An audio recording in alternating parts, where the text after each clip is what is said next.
So good morning, good evening, everybody. We are talking today with Thomas Wellman, and Gerardo and me are very pleased to have him here because we've been reading him for long years now because Pimo and Rex, one of his series, started publishing here in Spain in 2014, I think, so maybe later, 2016. Thanks to La Mansión en Llamas. But we also had another tiny Leporello book. It was Inside My Hair, published by a friend of Valencia. And we will talk later on. But who is Thomas Wellman? Thomas Wellman was born in Cologne, wasn't it, Thomas? In 1983, I think so. Were you born in Cologne? And did you study? No, not in Cologne. In Cologne? No, in Germany, in Gronau. Okay. Nobody knows that. Entschuldigung. Oh, it's good. And you study in Düsseldorf, don't you? Yes. You studied design? Communication design, yeah. Cool. And I think that your first book was your final studies project, something like that, wasn't it, or not? Yeah, it was. Yeah. It was a graphic novel already. Yeah, a big comic. Yeah. Yeah. Well, yeah. So the thing, because we want to know who Thomas Wellman is and where does he come from. So the first question is like, we will go to the beginning. And did you read comics as a kid, Thomas? Yeah. Yes. I mean, in Germany, almost everyone knows a few comics. We don't have a lot of comics here still. And back in the days, it was fewer, and what everyone read was Asterix, and also some Disney comics, which were I don't have the names, but they were published here, but were originally Italian comics. You probably know them. That's like big Italian Donald Duck and Mickey Mouse comics that were only published in Europe. And I think in Italy, it's a really big thing. I just rediscovered and we had them in a monthly big paperback book. So this were my first comics to read, I think. And yeah. And how did you get to get into comic book making? I mean, when did you decide to work as a comic maker? I'm still doing this on the side. It's not my main work. My main work is working in animation. But I read this when I was growing up. Comics were always interesting to me, but I always had like the idea of it being not the proper job. That was what I had as in mind. And then I was really fascinated with video games in my teens. And so I started to look for a way of getting into video game design as a job, and I wanted to do graphics for video games. But back in the day, there wasn't a pathway in Germany where there were no schools, and I didn't have the information where I could go to directly for that. I think there wasn't a way, and so the next best thing was to study graphic designs. And I did that in Düsseldorf. And while I was doing that, I learned to know a few of my, other students that I became friends with, who were all illustrators and were all drawing a lot. And during that time, I discovered some contemporary German comic artists, and also the new contemporary French artists. And the most influential to me were Christophe Blaine and Jean Soir, and Marville, who is a German comic artist. The three of them, I think, were the most important for me during that time. And then and Marville, I think he's still doing it with Yassine, a French comic artist, a yearly comic workshop in Leipzig in Germany. And I attended that. And I needed that because I never made a whole comic before, like with a beginning and an ending. And in that week, we all did a little comic, and I did 6 pages, and this gave me some kind of reassurance that I had all the abilities I needed to tell a story. And that gave me the reassurance of trying to do a bigger comic in my diploma then. And that's basically what, and then I discovered that I really liked doing that. And this was my entrance to comics. And after this first short story, well, the other day, Gerardo, I don't know if you want to talk, but the other day we were talking that we see this influence of the Nouvelle Vedette, of Blaine and Sfar and Trondheim and all these people. And we see many echoes of the Don John series in your Pimo and Rex. I don't know if you have it in mind when you start with Pimo and Rex or not. I knew Don John back then, but it wasn't necessarily the biggest influence for that. The biggest influence probably was that around 2009, 2010, I think I was doing more and more on Flickr, on an old social media platform. I don't know if it still exists. It was originally, I think, for sharing big photo files and having a photo community. And there were a lot of illustrators, and there I got to know a lot of North American alternative comic artists. And also during that time, the first pilot episode of Adventure Time aired. And I wasn't necessarily influenced by Adventure Time per se, but it was like an accumulation of everything. It was like the perfect thing. I was really amazed by this little short. It was before the series was starting. And I think this whole scene is a big influence for me, or was a big influence for me. And a lot of them knew Don John, of course, as well. So I think, yeah. Before talking about Pimo and Rex, maybe we can share with the audience some of your previous books, if you agree. Or okay, yeah. Yeah. Here we have, can you see it? Yes, I can. Yes. Okay, I don't know, this is your first book, if I'm not wrong? Yes, this was my diploma project, and it had a much uglier cover back then, and I printed it myself in the first edition. And the idea was I really wanted to have something that is very loose and very spontaneous. And I basically drew one page after the other. I had some planning beforehand, but I didn't write a script, and I didn't have a proper storyboard. I just planned out a few chapters ahead, and then I had vague ideas about the ending. And it was really fun. It took me about 3 months, and in that time I didn't have to do any other work, which was otherwise I wouldn't have been able to make it. And it was 100 pages in the end, and it is some kind of an adventure story set in an alternative South American kind of country. And it's, when I look back on it now, it has a lot of cliches in it, and it's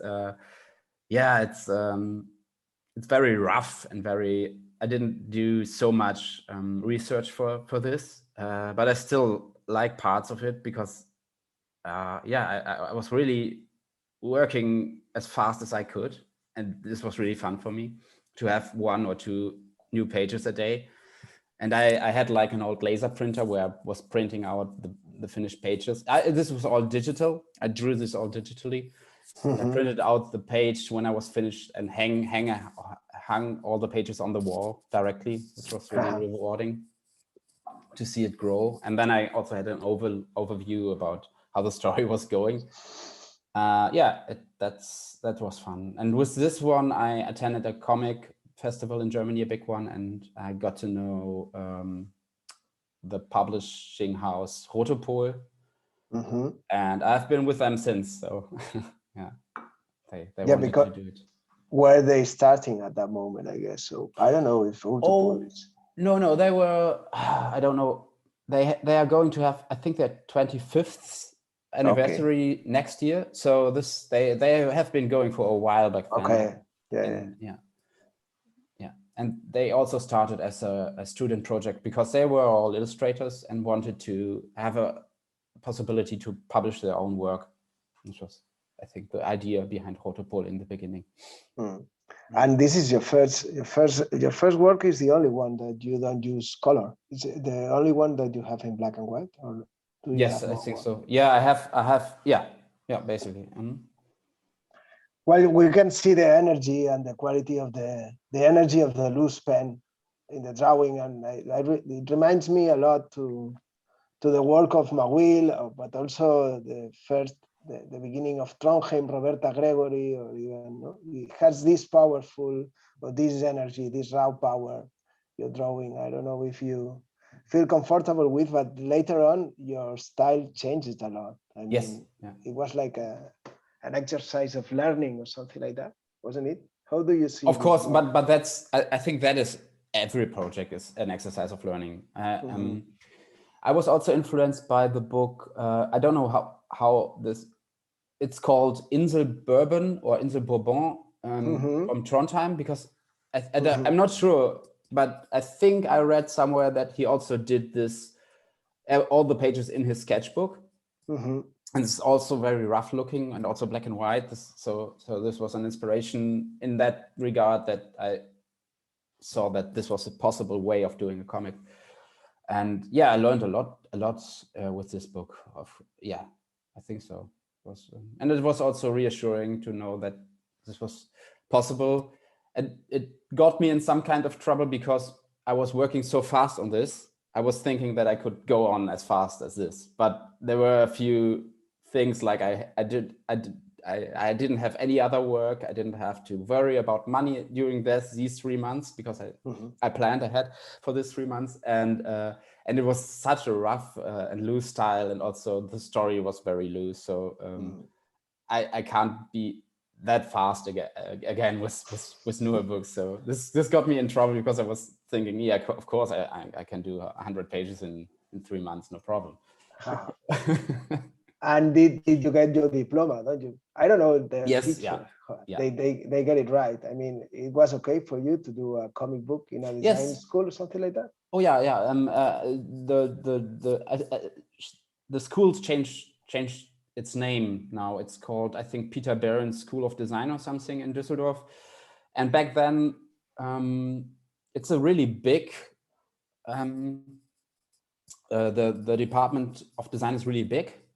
And you could do whatever you want, basically. You could find, there were like, if you wanted to take typography lessons, you could choose between 3 or 4 teachers and different aspects of that for a course. And there were people who made like their diploma and were just doing advertising or just text or photography or video or even some video games back then. And that was nice. The downside was that the illustration department was very small, and that was the thing that I was mostly interested in. So yeah, but it was a really, really good school in that regard in hindsight. So the sensation that we have here is these last 10 years, many things have changed in respect to the graphic, not just the illustration cam or whatever, or the comic book. I don't know if in the design schools, they are more open to this comic book, or I don't know if it's the same here in Germany or if it has changed these last 10 years or not. Yeah, I would say, I think there was an adversary between people who thought themselves to be designers and typographers and illustrators, and it was like a divide. And I think that has faded away, I think. Luckily. Yeah. We can see right now on the screen one of your previous works too, Renes Meditationem. Is your second book, right? Yeah. Or well, what can you tell us about this curious book, because it's in another format, and you introduce the color in a bitone with this blue. Yes, this was. I was asked. A friend of mine was doing a daily comic strip for a newspaper for Frankfurt, from Frankfurt, and he was adapting. What's it called? The Inferno from. I'm sorry. You can tell it in Dante Alighieri. Alighieri. Dante, yeah, thank you. And he was adapting this as a daily comic strip, and he was doing it in full color and had a hard time, like, because it was very beautifully made. It was full color, and he had a hard time finishing it. He did well, but it was a lot of work, and I knew that. And then I think, when he stopped doing the strip, there was a period of a month where they didn't have anybody to do the strip, and after that, another comic artist was taking over, and so the editor asked me if I could do something in between, and I asked a friend of mine who was studying philosophy if he might have had a text that I could adapt quickly, and he recommended me. I don't know what the title is in English or in Spain, but this famous book of René Descartes, that is called Meditation über die erste Philosophie, I think, in Germany. Yes, and this was nice to have that, and I was thinking about in what form I could tell this, and then I came one day about to the idea that it could be a bear and a raccoon who are in this dialogue about this philosophy about the philosophy of Descartes, and the bear was René Descartes, and the raccoon was actually there was a guy who René Descartes was in correspondence with, and I took some inspiration from that guy. I don't know the name now, but for the raccoon. And yeah, and I chose one color because I knew from Michael Meyer, who was doing this before me, that it was so much work. And then my publisher had the idea of using the full it's cyan, right? It's the full cyan as a color. So that the printing got cheap, and it also would look nice and vibrant. So we came to this color to have 100% C. And you already use this kind of crazy compositions full of elements and items and stuff, as we can see now on the screen, that you made later in Pimo Rex and some other illustrations. I don't know. Well, I think indeed in this kind of images, they might be a lot of improvisation or intuition, I think, right? Yeah. You don't prepare previously a scheme of what you have to do, but maybe draw freely, I think. Yeah, I will have a sketch layer for this so that I can plan out roughly some elements, but yeah, that's it. That's basically it. And then I can, because I'm working digitally, I can rearrange and shuffle things around. Yeah. And I cannot read the comic because my German is poor. I understand a little bit, but it's not enough to a complete reading of the comic. But I wonder if the dynamics between the two characters it's something that you can you explore later with Pimo and Res, because maybe it's the same dynamic, two protagonists and two different characters. Yeah, maybe, possibly. I haven't thought about that. Could be that that I have like that they have similar personalities.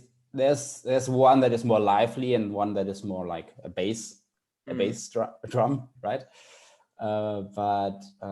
Yeah, I would have to read it again to really see the parallels. I think it could be, yeah. Then we also another more. No, this we can see later. If you okay, okay. So we can share some pages from Pimo Rex. Or this one. Oh yes. Yeah, this one. Yeah. Yeah, because this one you use the same blue tone. I think it was this.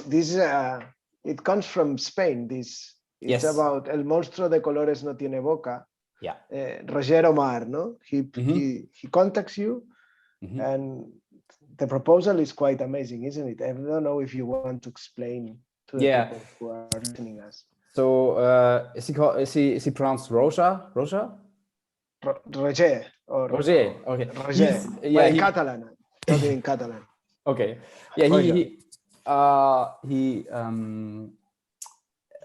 He spent a long time now collecting dreams from children. I don't know how exactly he gets them, but he collects a lot of dreams, and I think he was also very active in this kind of early Tumblr and Flickr scene, and where he also was like I think he knew a lot of illustrators, and I was amongst these, I think, and he asked a lot of cool people to illustrate and make different illustration projects with these dreams, so that and I think the biggest one were these that you now have, were these big leporellos or accordions, where the concept was one side was had the dreams, and the other side had a big illustration where the dreams were completely freely, you could do whatever you wanted with the dreams on the other side. The other side, yeah, like you are showing there, could be fully illustrated, and you can rediscover the dreams there. Yeah, and this was a lot impressive. of fun. Yeah, thank you. It was a lot of fun. Except the part where I had to convert it all to be print ready, because this was really complicated back then. I couldn't do it. I had never done anything like that before, but I got it in the end. But that was frustrating. But it was really fun, and I'm really still fond of this. I later made it's not right now on my website because I'm rearranging my website, but I later made like a vertical version of that you could scroll through. And I also once read it at a comic reading, which was also nice to read, and was fun. So this was a great illustration project. Yeah. And just after that, you went to Pimo Rex, no? Was it? I'm not sure. I'm not sure. Is there a date on that thing when this was published? The Leporello. The Leporello, it's 2013. So yeah, that's the same year that Pimo Rex. Well, yeah, November. It was printed in Valencia in November 2013. Was it right? Yeah. But Pimo Rex. I'm not having it here, but it's the. This was like. It's the same cover, but not the German book. This book, this was the second printing, because I initially did the first story for a Canadian anthology book, which was called the Anthology Project.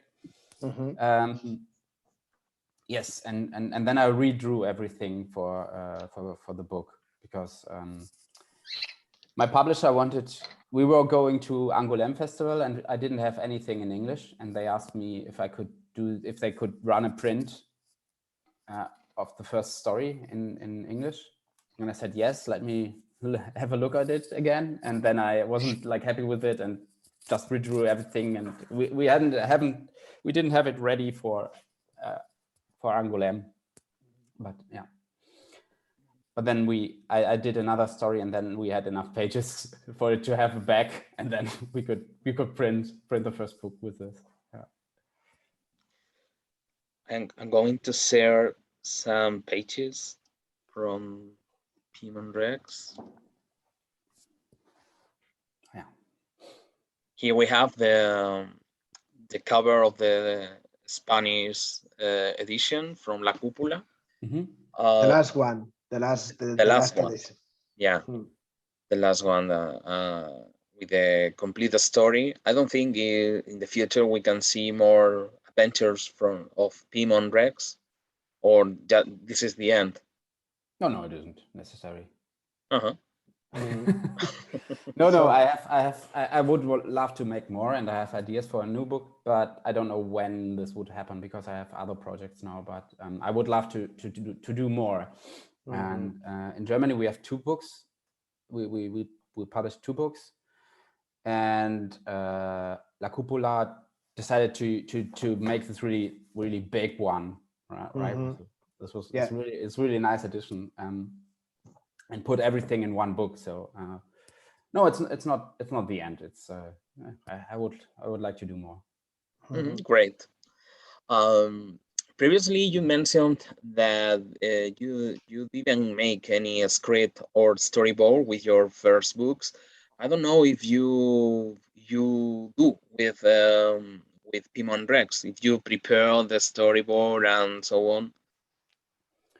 Yeah, I'm really resistant to learning that probably is better for me to plan a bit more ahead.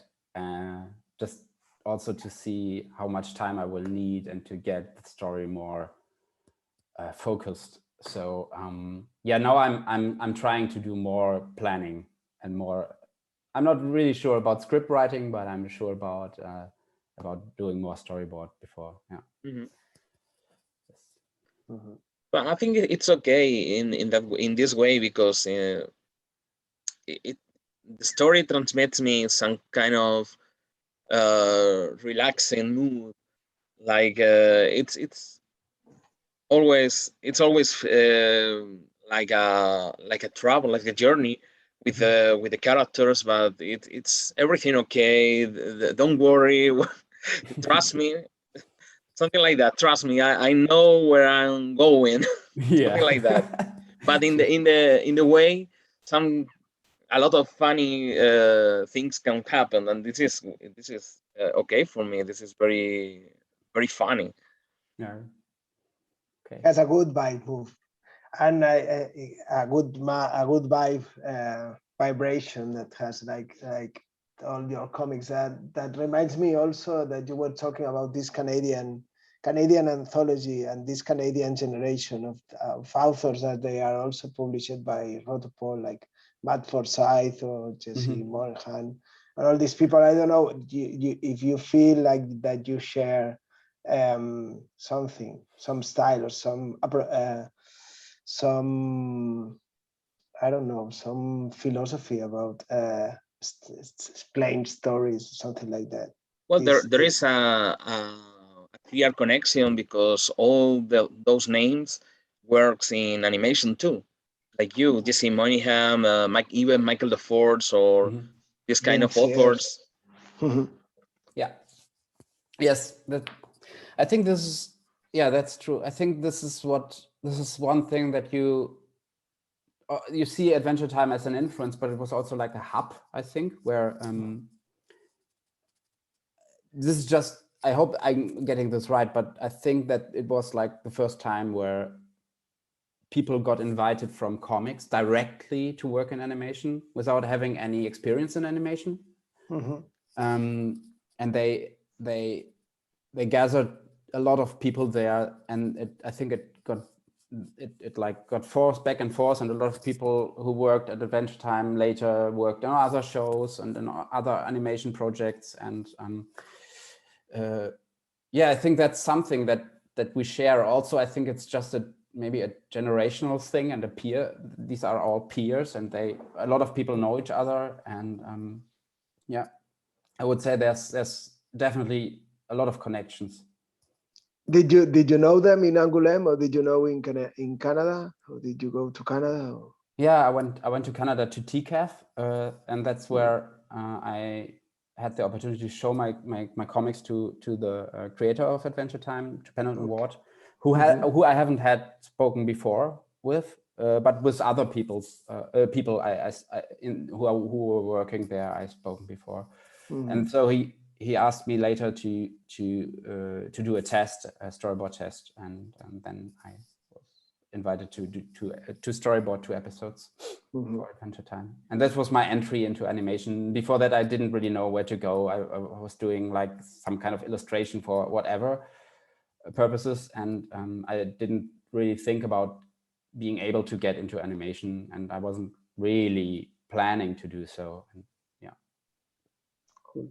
And did you also meet Rafa and Edu from La Mansión en Llamas in TCAF? Or No, they were in TCAF for 1 year. I don't know if you met there or not. Did you ever meet them? I don't think so. Can you repeat from Ediciones Diablos?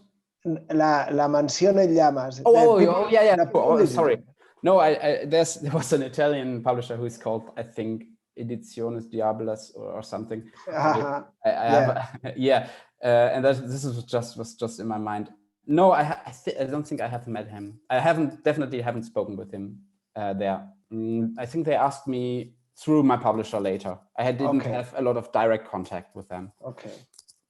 Yeah. That was the first contact that we have here in Spain with Pimo Rex, and it was like a color explosion, I remember. And this happiness, that this good mood vibe that follows, or that runs through all the book. And now we have this big one.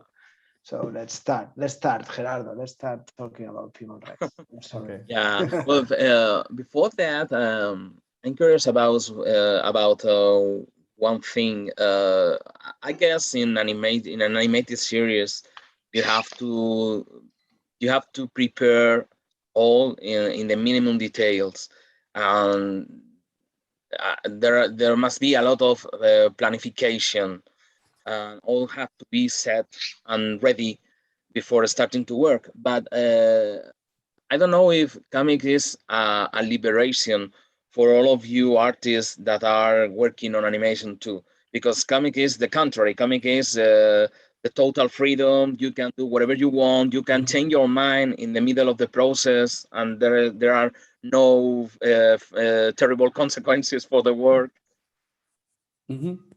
Yeah, I know that. I've heard that time and time again from other people that they need some creative room to do their own stuff besides their main job in animation. That's for sure. For me, it's also the case, but I had the comic before I went to animation, so it's not like I've searched for an output there. I don't really. It's probably that way, but I know how happy I am after I've worked a bit on comics successfully, after I've solved the problem or made a page that I'm happy with, and I don't know how I would feel if I would be missing that. Yeah. Mm-hmm.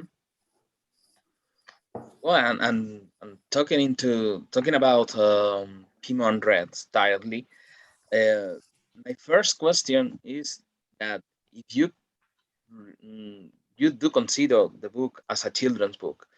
I do, but at the same time, you can find some bits of strong language, for example. Some even, well, not sexual allusions, but some kind of sexual tension between some characters. So I don't know. I would like to know your opinion about that. That's difficult because I haven't planned the first one as a kid's book, and I'm not really considering it as a kid's book. In contrary, I've done like this one, right, which is really a kid's book.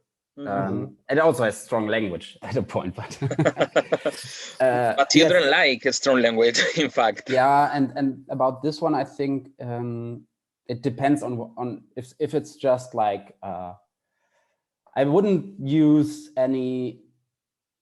I think it's nice to specific reality that kids are also experiencing, but I wouldn't use any words that are kind of discriminative or something, even if that would be a reality. But I have no problem with them saying shit or asshole or like these in this direction. That's fine with me, and I think that's natural. And I'm it's hard to balance because I want to have something in there that has some that is a bit of reality, but on the same side, I don't want to like shock people too much, and because it's not what the book is about, right? It's not about swearing. It's it just should contain some kind of naturalistic language here and there. And Pimo Rex wasn't really considered a kid's book, and I've struggled with that now, because now I have to sometimes I have to, with this second book, I had to decide on what it was. And we had a free comic book day, and we thought, that, and in Germany there are Yes, the free comic book day is, I think, an international concept, but in Germany we have I don't know who is organizing it. I think a publisher is organizing it, and they do little print runs of books to give away that are already existing. For example, you had, I think at one point, one complete donjon as a little book to take away as a little booklet.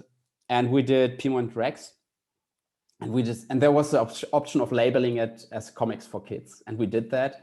And I regretted it a bit because I don't know how it was received in general, but it was received in some parts as people were offended that this should be a kid's book. So, and I wasn't really happy with that decision afterwards, with my decision. But yeah, so this is difficult. And now I think I'm settling on it being like, if you would think of Spirou or something like that, some kind of all ages, a book that is maybe I would recommend from 12 on upwards.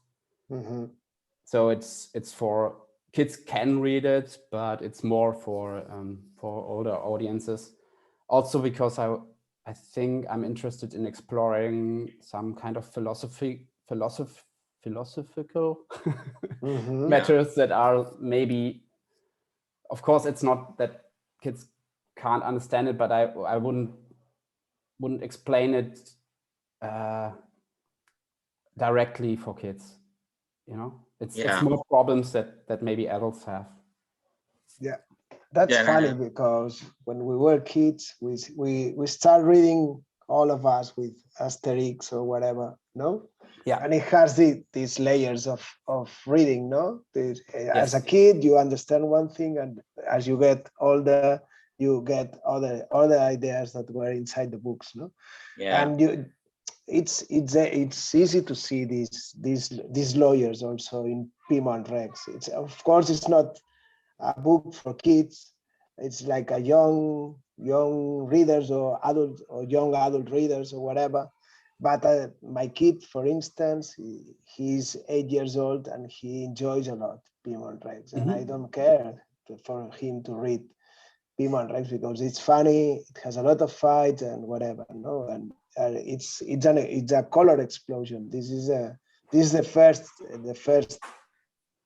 shock, the first impression that you get when you open the book. It's even in the cover, it's like, wow, this color is amazing, no? And it attracts you. Yeah, thank you.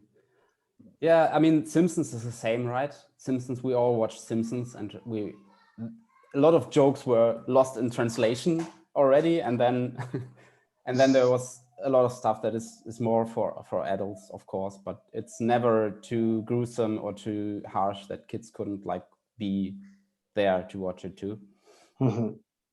Yes, that's maybe the direction that I'm now heading in, I think, for the series. So yeah, and I'm happy with that because I have so fond memories of Spirou and Fantasio, which was more, I think, for younger even. But this is a format that I really liked, that I really read a lot later on in when I was able to rent all of the of that generation of French comics, French Belgian comics in a public library. I think that the Tomé and Henry Spirous, for instance, the one of the 90s or the 80s, I don't know, but they had this level of lectures, no? I mean, if you were like, you can get one thing, and it was quite adult, but they were for young readers. I mean, for kid readers, no? Yeah. This is Spirous of the 90s. Yeah. I really like of Pimo Rex the way in which you introduce some kind of stuff and issues that are universal, and anyone can see in some situations their own life. For example, all the family issues. Everyone has in some moment of his or her life the embarrassing feeling where you have to introduce your family to your couple or to your partner or to your friends. So it is very, very funny, all the story of the wedding, because it's pretty natural, pretty realistic, no matter if the characters are monsters or whatever. Yeah. Yeah, that's nice. Thank you. That's I think this is something that got clarified for me when I was this screenwriter who's called Charlie Kaufman. You probably know. It's also a director, and he has a famous or a good speech where at BAFTA, the British Arts Fest, I don't know what's cinema.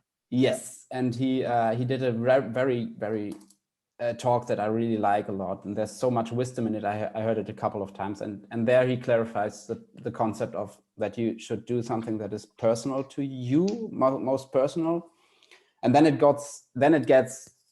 doesn't get like as more the more personal it gets, the more universally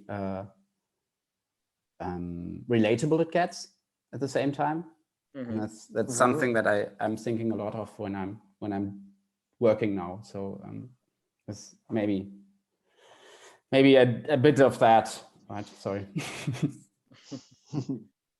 It's like a fantasy slice of life in some way. Yeah. Yeah. Another thing that I really like of the book is that well, today we have a lot of comics about good values, about diversity and representation of some collectives, some sexual diversity, gender, this kind of stuff, and it's kind of course, of important issues nowadays. But I see all of that kind of things in Pimo Rex, but you don't underline the issues. You don't make a comic and a story in which we have on our faces. You know what I mean? The values, the good intentions, or the warm message of the story is not in the surface, but it's something that it's a part of the background. It's here, of course, but it's like, okay, Rex is gay and he has his partner and he's going to marry with him, but it's okay. It's not a big deal. It's just natural. It's just okay. I don't know if this is something deliberate by your part or it's just something that happened when you make the story.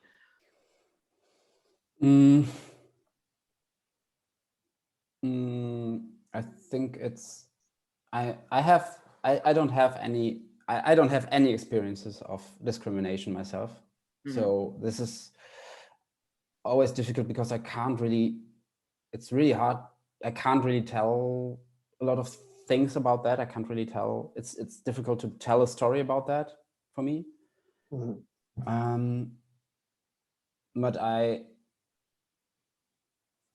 thinking a lot of how I would implement this and how I would and how I would just write characters that are natural, and this is something that I can observe that is natural, and my commentary isn't very strong on that. I think that's because I don't feel that I'm in the position of doing too strong of a commentary about that. My commentary would be always to maybe try and tell the characters as they are, really, if that makes sense. Mhm. Yeah. This is my position. I had more difficulties because I think the sexual diversity is something that that's maybe it's hard to say, but it's a bit more easy for me to implement than racial discrimination or racial differences, because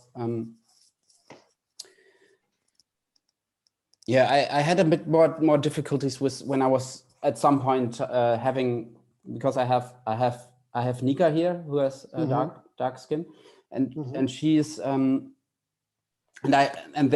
was really I put her in a position where she has like a family that I could identify with more, because I lack the background of telling a story in that regard, and I'm doing I try to do it as best as possible to tell characters naturally. I hope this makes sense.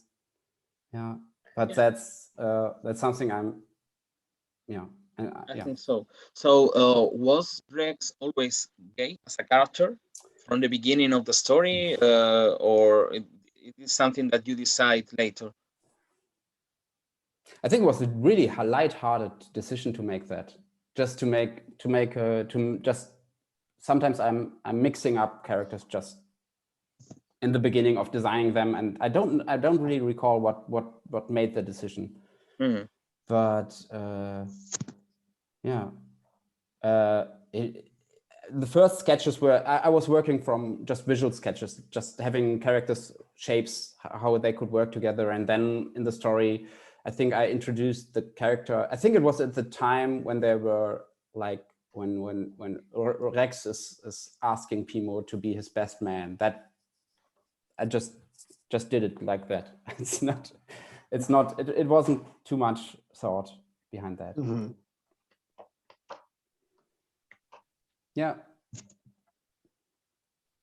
So we can put the pictures in a big size or something like that, Gerardo. We can go through all these images. Make it bigger, you mean? Yeah, maybe. So we can see. Can we see it in a bigger size? Yeah. Oh, I don't know if I can put in the whole screen. Yeah, I can see that. You can see them, the big size. Yeah, you can see. Can you see it? Not yet. It's not yet. It froze, I think. Yeah. Oh. Maybe just. Well. Just okay. Share it again. You could. Yeah. Wait a minute. Again. We'll do it again. Okay. Can you see it now? Yes, I can. Yes. Okay. And then you can see as a presentation in the whole screen. Yes. Yes. Okay. We see one of the pages of the wedding. Like this long story. I don't know if it was planned, if you have an schedule or you just start drawing and you have fun and you decided to. But it reminds me a lot to a video game or whatever. This story. In fact, I don't know if you pretended to have fun drawing it, or what was your plan with the wedding story? It's the longest one. Yes, it's really long. No, I haven't. I just had a lot of little bits, and they accumulated to this long story. And it's really hard to in hindsight to take it apart, to what led to what. And the idea of it being video game like with this multiple stages of this big conflict was something that occurred to me while I was doing it, but more as a justification for doing it, because I thought, oh, it could be like a video game, so it's okay for it to be as long. But it wasn't like the idea in the beginning of doing it like that. Yeah. Cool. At the same time, in your universe, in the Pimo and Rex universe, there is all these short stories, shorter or longer, whatever. But at the same time, there is like a plot that goes in second place. No, it's like a plot. There is like a continuity, a long story that grows slowly, story after story, and yeah, I don't know if you have a plan with this longer plot or whatever. Yes, you mean like the story of the brujo, I don't know, the sorcerer, this sorcerer. Yes. Yeah, the necromantic. The necromantic, yeah, that's it. I think this is something that evolved from thinking about the necroman Unon a bit more and having ideas about the backstory of that, and then I just had fun with doing these little action scenes, and now I'm in a pickle. Because I have to continue with that. I just had fun, and now I have to continue with this. Yeah. But I'm a bit tired of this big epic fantasy lore stuff. It's not something that I'm interested in lore at all. I like things that have like a beginning and an end, and I really enjoyed, for example, The Green Knight lately, the movie. I don't know if you've seen it, because it has like so much mystery, but it also is one package, and it has some ambiguity in it, and it's this really just as a recent example. And it's not that you have to learn that I think Lord of the Rings is enough for me in that regard. It's fine. I don't need more lore, maybe. For the sake of itself. And so that's something I'm struggling with when I'm doing fantasy myself, of not losing myself into stuff. I think it's always about the characters for me, and them having some inner development, and the world. I think a natural depiction of the world is the world is so big for ourselves to grasp. We can only grasp on limited parts of it, and a realistic world would be for the characters maybe similar, that they also have just a vague idea of how things are working. And so I don't want to tell all of that, but there's definitely some ideas where these individual characters should go and what they should do. Yeah. So the feeling the feeling I got after reading the book is like that Pimo and Rex and all the other characters, they get a personality already. So I don't know if they already have a voice, a personal voice, and you feel that they when you plan a story, they have their own voice and their own plans, and you just have to follow them. I don't know. It's the impression I get after reading this second long story or whatever. Yes, at least for the next story, I think I have ideas, and they and the characters somehow autonomously decide where to go. Yeah, there's definitely that. But then that's also just connections that authors have in their brain, right? That the pathways. But that's it. Yeah. Yeah. There's something about this that you said about the lore and so on. I really like the way in which the things in Pimo and Rex world are not explained at all. For example, they have magic, but they have always they have at the same time they have telephones. For example, there are telephones, but old telephones, but it's something out of time. But I like this move, this easygoing way of understand the fantasy. Okay, everything's okay and everything can happen, and you don't have to find a logic in this. Yeah, maybe the logic is that it's all from my experience and my connections that I have. I don't know if a big influence for me is Tove Jansson, and it's growing as an influence for me. Yes, with the Moomin books, and yes, and I think she also does this. The world was a big reflection of her reality, and like the relationships she had with that they were all mirrored in her books, and also the places and the technology and everything that was particular stuff that was, or particular things that were important in her daily life were like directly implemented in the books, I think, and that's something that I really like, and that I maybe try to do similarly, as maybe more and more so in what I'm doing actually right now currently. But I guess you don't think a lot about that, do you? It's something that just happened. You draw a phone or draw any kind of object, and it's not a big deal for you. Yeah, maybe I needed a phone in a scene, and I was just thinking if that could work in the world. I have certain limits that I set myself, but within these limits, yeah.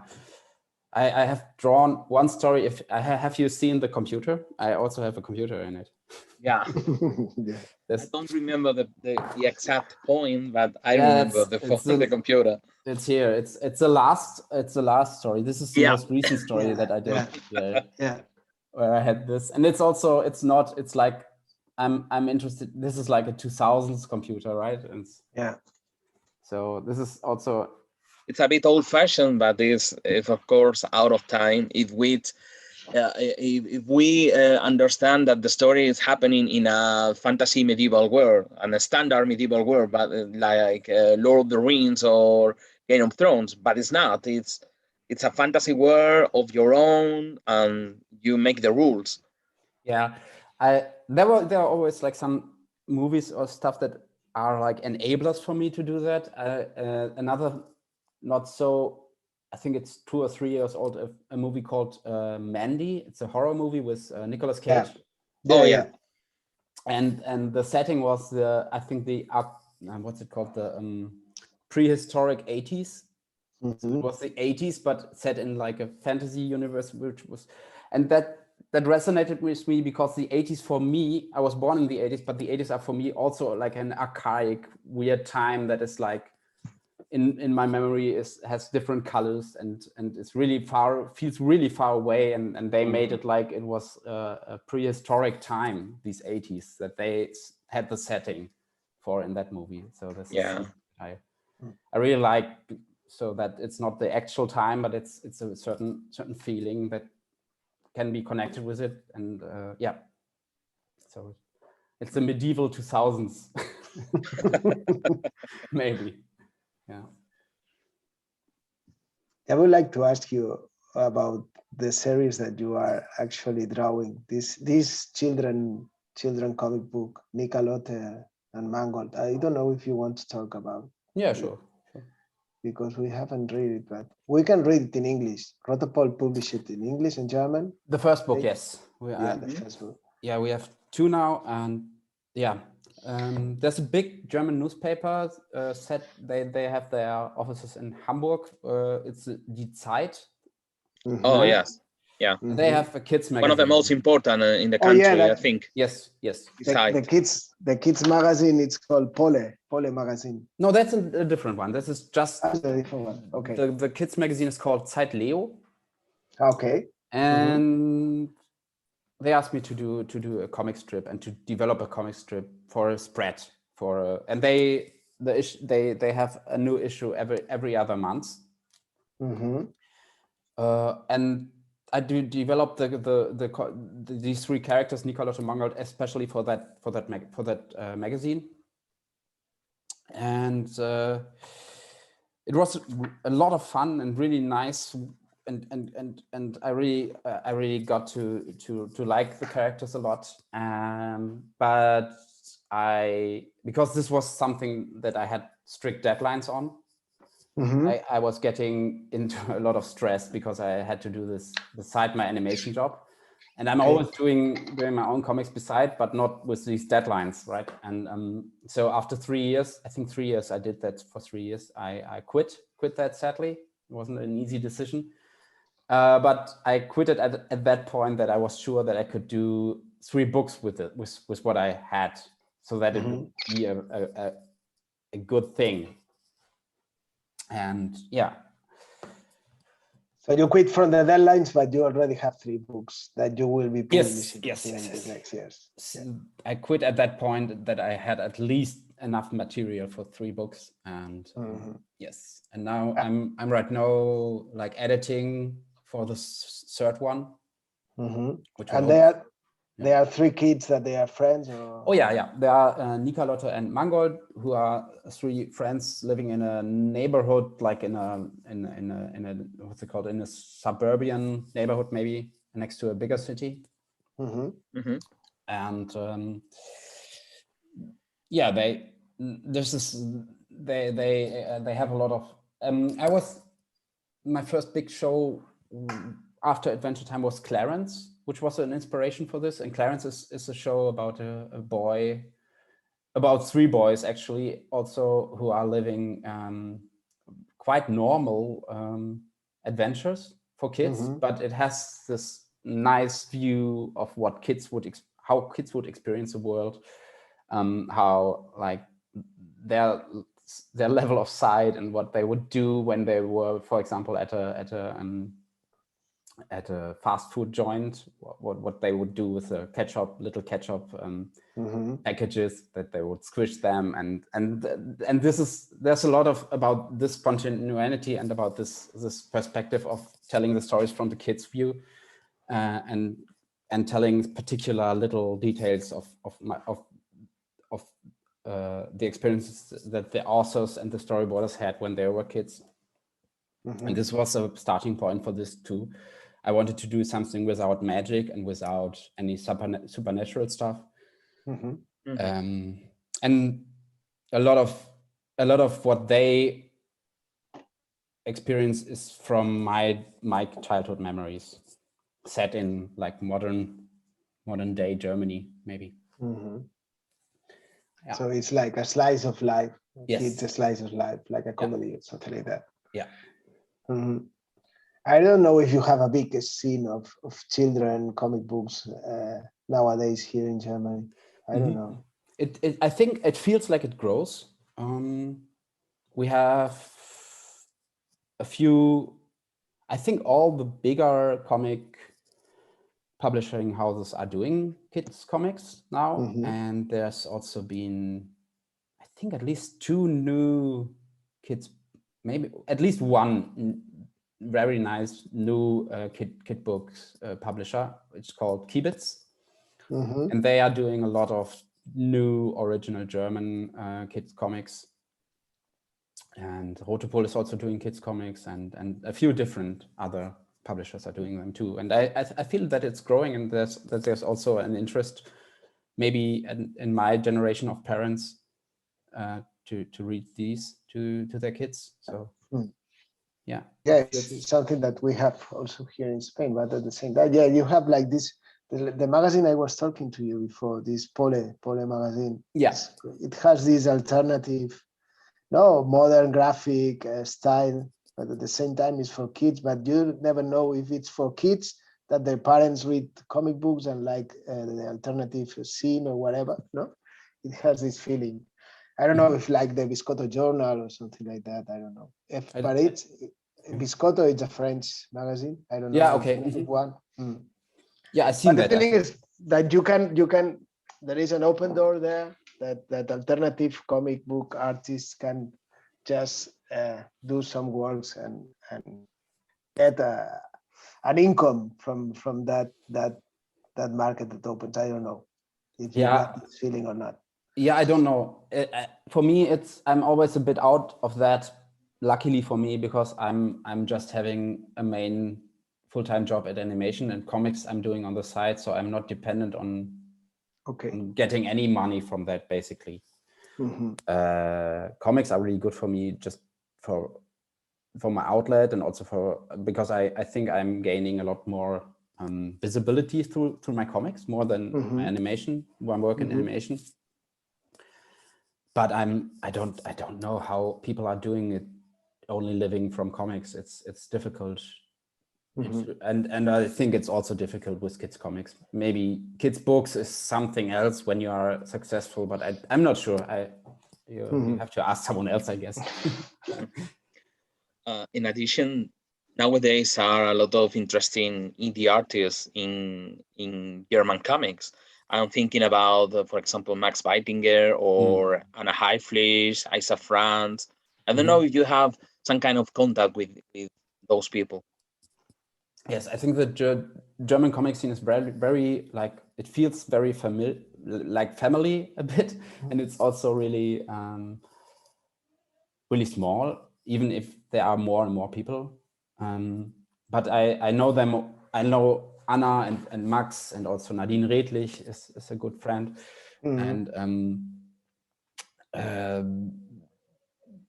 yeah, it's really nice. It feels really nice. And I haven't had the chance to go to any fairs or festivals lately, so it feels like I really have to go again. I wanted to go to Hamburg, which is a really nice comic festival, but we all got sick here, so I couldn't attend.